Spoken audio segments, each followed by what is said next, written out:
I lost a lot of weight, but then once I was comfortable with how the outside looked, I was wondering, why am I still broken? I graduated high school with 5 scholarships to different colleges, and I had really big dreams. Within 3 weeks of being in my sorority at my college, I was caught up in the wrong lifestyle, if you will, hanging out with older girls who partied, and they might have been used to that. I was not. There was one night specifically that I was with my sorority sisters, and they introduced me to a graduate student. I had just turned 18, and he was 26. After a long night of heavily drinking, I barely remember what had happened, but I do remember being alone in a room, and I flashed in and out, but I do remember specifically saying no.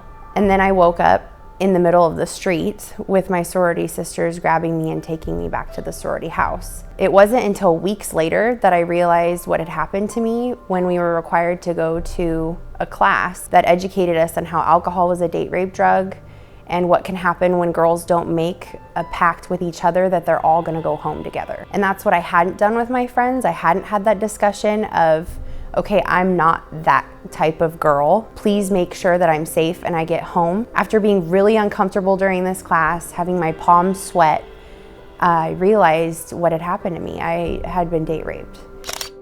I felt really alone. And when your friends don't believe you and you're 500 miles away from your family, that's a really scary place to be. I ended up failing out of school.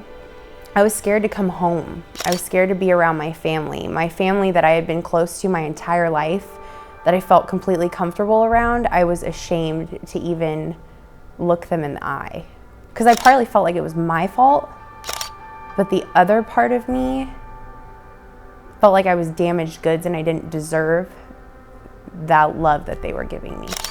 I was too scared to move back in with my parents. I went from boyfriend to boyfriend for about 6 years. I think as a young woman, that we just focus so much on externally how we look, and we think that dictates how we feel.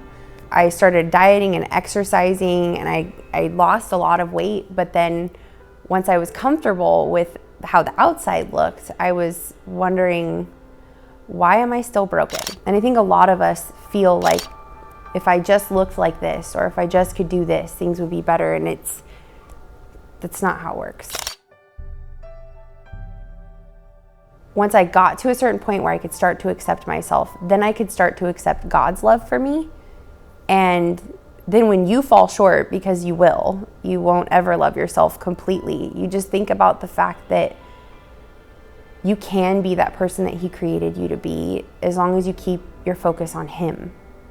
Because I'm never gonna be enough, and I'm broken, and we all are, and that's okay, because He loves you in spite of all of those things. Once I started to accept His love, I was able to start building a relationship with Him. Then you talk to Him, and when you fall short, you don't feel like it's the end of the world or you're never gonna be okay.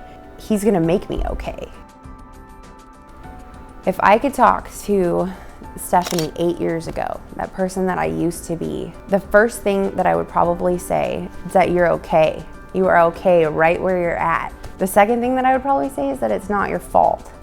That even though really bad stuff tends to happen, it's not that you deserve it. You live in a sin-filled and broken world. The third thing would probably be that no matter what, you have to love yourself. Don't forget that you're not alone, that God's there with you.